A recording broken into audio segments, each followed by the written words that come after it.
attorney. I tried to arrange a payoff on my parking tickets, and the court stopped doing it, and he was a pretty good attorney, and so he said, we're going to have to go down there, and we went down there, and the face value of my parking tickets at that time was $3,000 or thereabouts, and the judge thought, because I had a very sophisticated attorney, that I was a .com rich kid. Mm-hmm.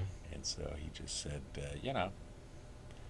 it's going to be 1,500 penalties on top of the face value. It was, so we had to appeal that to try and get another judge to rehear the case. I mean, there was a lot of contempt on both sides, I mean, you could get away with murder. Mm-hmm. But they started fighting back too, so maybe that's the nature of it all. Biting back. Yeah. Push-pull. Wanting more. Okay. Wanting more, taking more, not needing more. People saying, we don't need that much.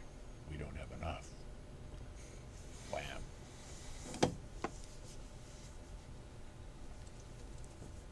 So how's equality doing? Good. I mean, For you. For me, off the record. For me, it's gotten to a point where it's calmed down. Okay. I came in and there was a system that was in place that was rather antiquated as far as their content management system. I mean, it was one of the first content management systems designed specifically for nonprofits.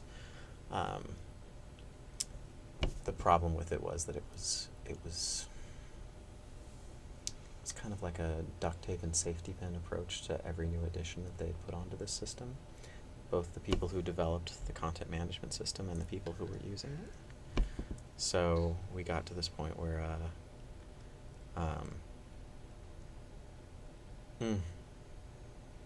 wait, are we on the air? Really? Oh, no. Oh, okay. No, I was like, no, I thought... I was like, this is so boring. No, we go on at 6:30. Oh, okay, we've got 2 minutes. I was like, what? Am I about to bore you with a content management system story? But yeah, the CMS system itself was janky. So did you have to invest in a new...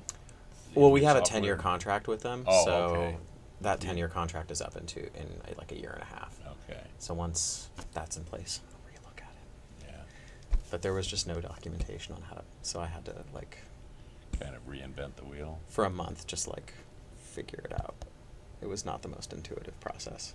So is it Equality California? Equa? What do you... Equality California or EQCA. EQCA. Yeah. I think I'll just stay with the Yeah. Equality California.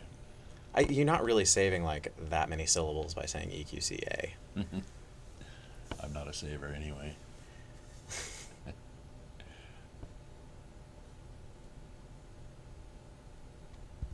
So how's your romance life? Good. Good? Yeah. I see pictures. Yeah, we were in Santa Cruz last weekend.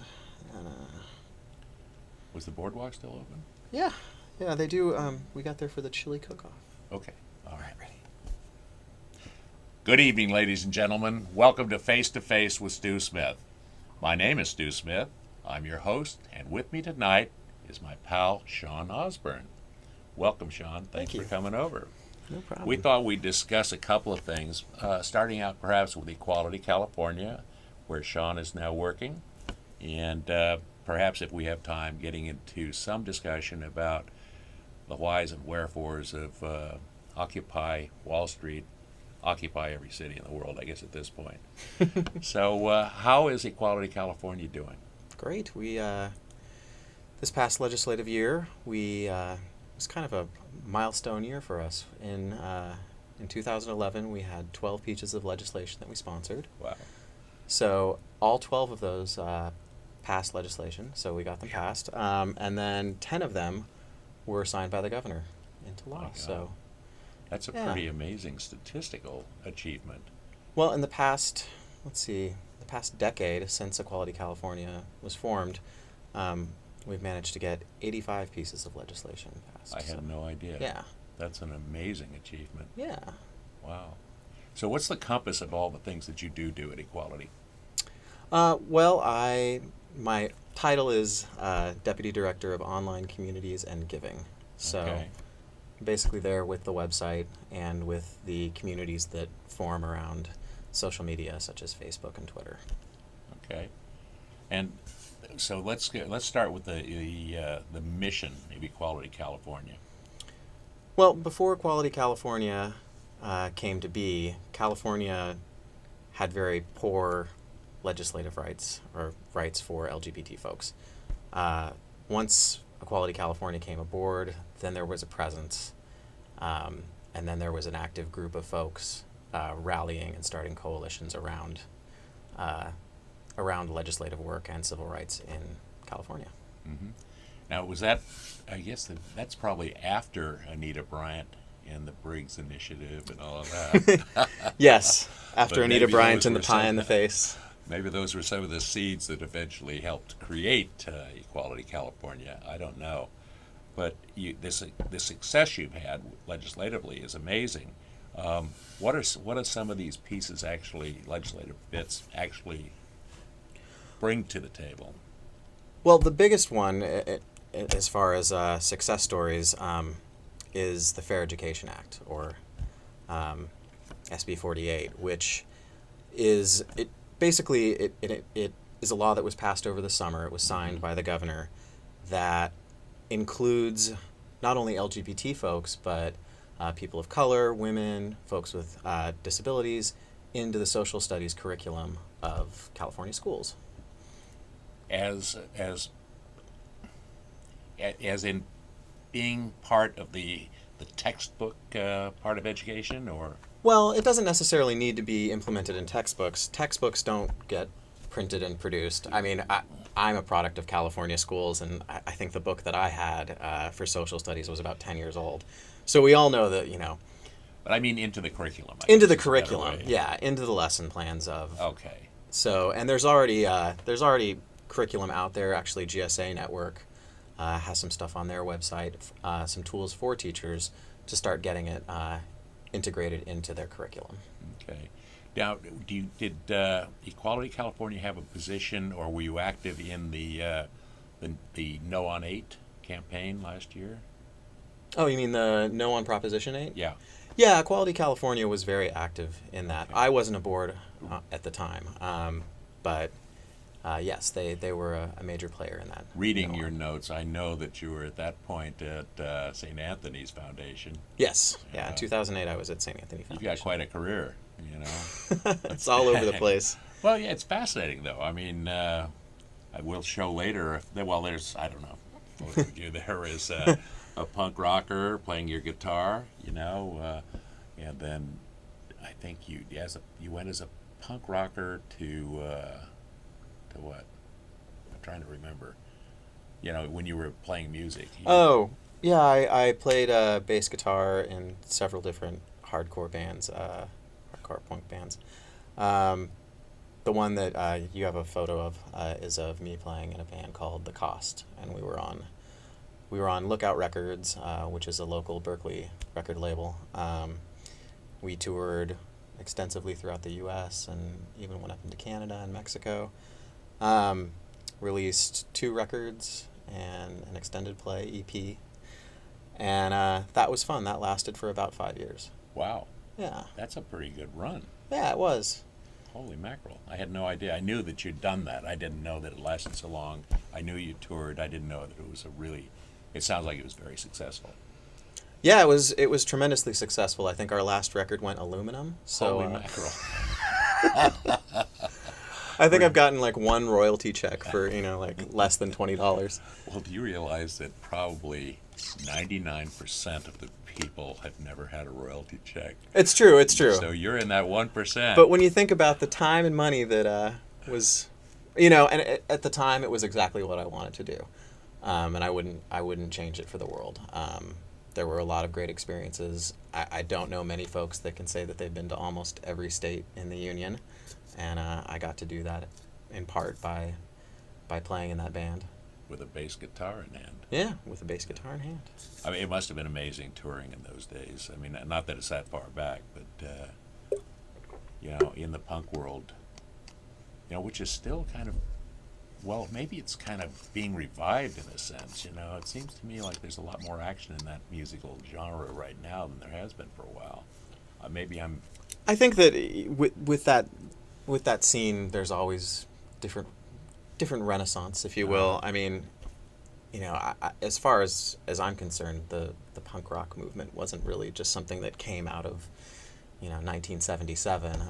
There have been folks that have been putting very progressive thoughts and ideas out there to music for a very long time.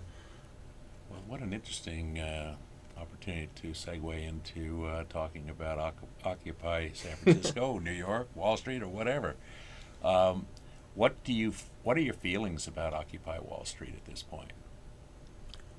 I think what's so fascinating about this is that there's very little, at least what I'm seeing is, there's very little division. There's really not one specific type of person that is going.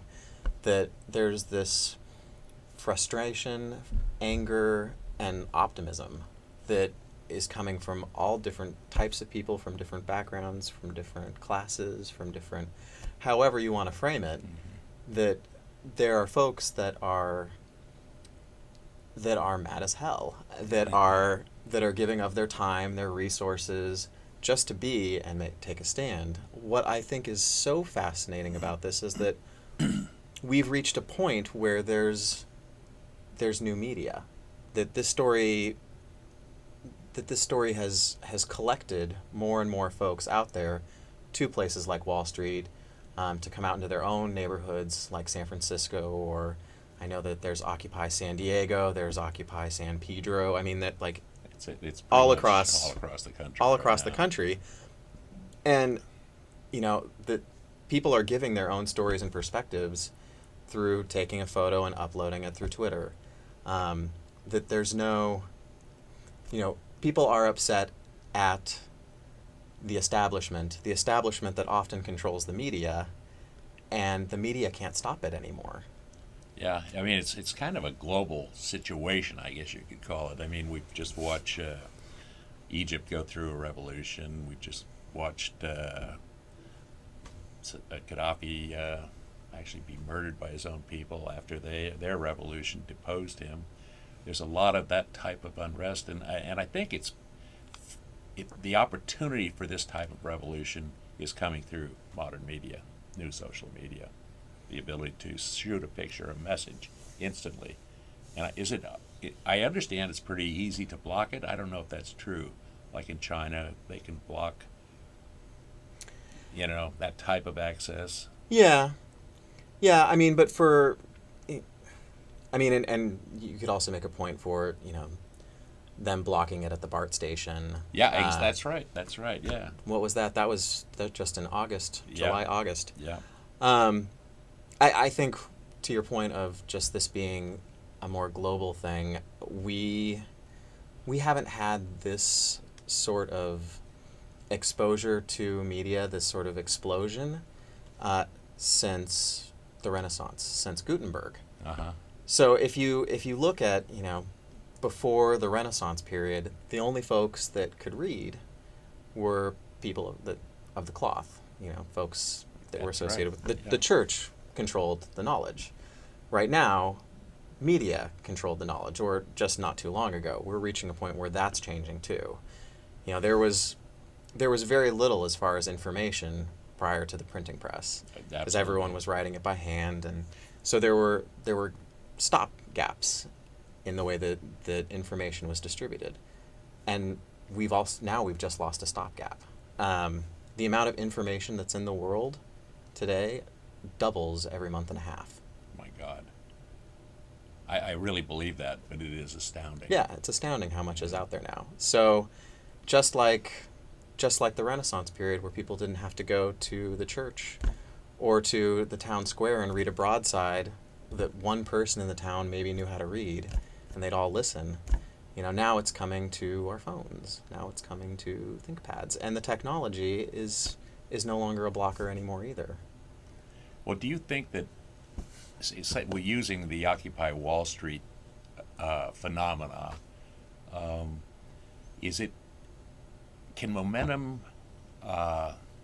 increase or escalate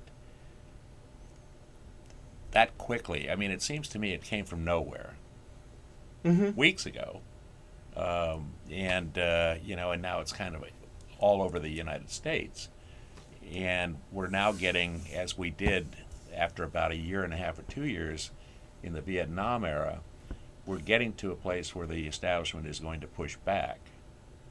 And I'm curious as to, we're speaking of time frames or, periods in history in which these radical changes do occur. Do you have kind of a thought about what would limit this phenomena from either being stomped out or increasing in its momentum to become a real threat to the establishment? I think we're going to reach, as far as it getting stamped out, we're going to reach a game of whack-a-mole. They can stamp it out in one place or the other, but it's going to pop up somewhere else. It's going to take real fundamental change with this country. So what kind of change do you think is going to manifest out of this kind of phenomenon that may produce, we hope, discussion? I think the discussion still needs to continue. I hope so. I hope it starts. Yeah, and to some folks would argue that it really hasn't. That it's just we're still in the rumblings of it. I believe that's true too, but that's opinions. I get into opinions too much. As do I. I think one of the big things that at least in my opinion, back to opinions, I was thinking about it the other day as far as elected officials, as far as like the president, and thinking about contributions that come in. That's one big cry that I've heard from the Occupy movement, is that that campaign contributions from corporations need to be revisited, need to be capped, need to be done away with altogether. That elected officials perhaps should not have too much sympathy towards I just their received funders. Today on Facebook something about a new constitutional amendment, which Oh, I saw that too. redefines corporations in the sense that they cannot be treated as people in terms of tax and the ability to contribute, which poses some interesting questions for politics as we know it today cannot exist without corporate giving, basically, which tends to be tax-free, tax-exempt wealth that regenerates because it is tax-free very quickly. And so one could say there's really no great cost to the establishment for continuing to stomp out or ignore what's popping up all over right now so quickly. So these are, again, observations and opinions. What do you think? I don't want to speculate too much. I'm kind of excited by this whole development. I think that if there's an opportunity for change, this is taking us in that direction. And I think that change, everybody believes, I think that change is necessary. We're just coming from different needs in terms of change, I think. The teabaggers want change, radical left wants change. Everybody seems to want change, but nobody's been willing to sit down and talk about it. So you have this surge of ordinary people from every walk of life all of a sudden saying, it's time, it's really time, and we're not going to go away. I don't know what it'll achieve, other than, I really feel it the same way about it as I did about the anti-war protests during the Vietnam era. It started as something nobody believed would really achieve anything. In fact, they were afraid it might, but they knew force would tap it out. And there was that erosion over a period of years in which presidencies were lost or vacated. The whole system went through a radical change, and yet here we are back in wars again that we perhaps shouldn't be in. Well, it's interesting that you mentioned that, because those were my generation's parents that were either serving, protesting. I mean, that was their time. Yeah. So that was the baby boomers. So my generation outnumbers the baby boomers. And this is all. We don't necessarily have a specific objection. There's no one thing like end the Vietnam War. Exactly. You know, so there isn't one specific target, but there's more of us. There's more sympathizers from the jump. We were just listening earlier that, what was it, 49% of Americans support the Occupy movement, and 27% are against it. Phenomenal statistic at this point in this phenomena. At any rate, we better get back to equality before I opinionate out. And also, we're getting close to time. Let's take a look at the graphic images we have, and you can tell us what they all represent. Okay. St. Anthony's of San Francisco. It's San Francisco's oldest social services nonprofit. I was there for 4.5 years. This logo was worked on, designed by Marquetos Moore, who actually were part of the team who came up with the Facebook logo. And we worked with this. We worked on this with them to kind of kick off our 60th anniversary celebration. Mm-hmm. And that's the swoosh, the Planet Out Love swoosh. that. Yeah. I love that. Planet Out, I was with Planet Out for, I think, close to 7 years. And Stu, you're a Planeteer as well. I left, or I was a student at BAVAC way back then, and they placed me as an intern at Planet Out. I don't remember the year, but it was an amazing experience. I was envious and afraid at the same time. Well, we spoke about the cost earlier. That's your group, your band? Yeah. It's my new digs at Equality, California. And doing well. That's the to come or impending or hopefully will happen new logo or front face of Face2Face with Stu Smith. And I think there's actually one more version of it. But I hope to have new graphics to show you. Did we see the band picture? Yeah. Oh, yeah. Okay. So enough of the graphics. Back to opinions. So what's on your drawing board? My drawing board right now. I've been getting situated with Equality California, and so a lot of other projects have been placed in the back burner. One thing that we're kicking around right now is, being this involved as I am with nonprofits and being involved in graphic design work and web work as well, I get asked a lot to do pro bono work for different nonprofits.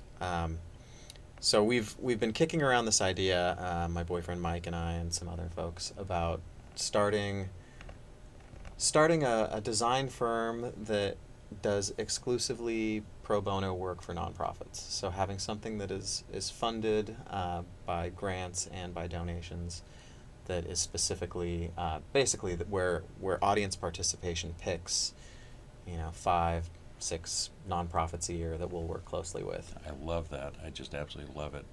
Gosh, the potential on something like that. I mean, you're talking about an enterprise type structure. I imagine that grants or whatever, donations, hopefully, in my mind, it would be not only self-sustaining, but it might be able to actually compensate at some level the participants. Not as young Turks in the .com revolution, but actually for the fair market value of what they're doing.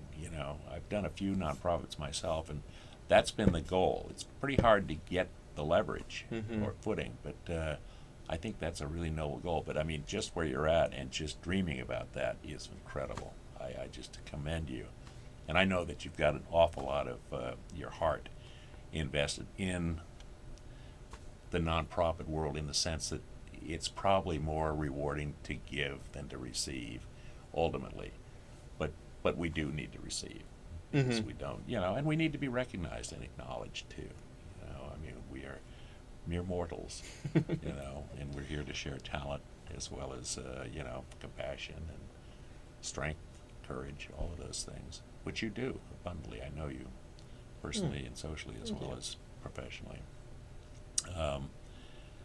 I love that idea, and it just sounds like something you could really take off. I don't know. I'd love to talk to you about that maybe again when, as it gestates, because I think that's a whole show to itself. But at this time, I'm going to thank you, Shawn Osborn, for visiting me at Face2Face with Stu Smith. Good night. This goes by quick. Oh, wow. You mind? Yep. So. Thank you.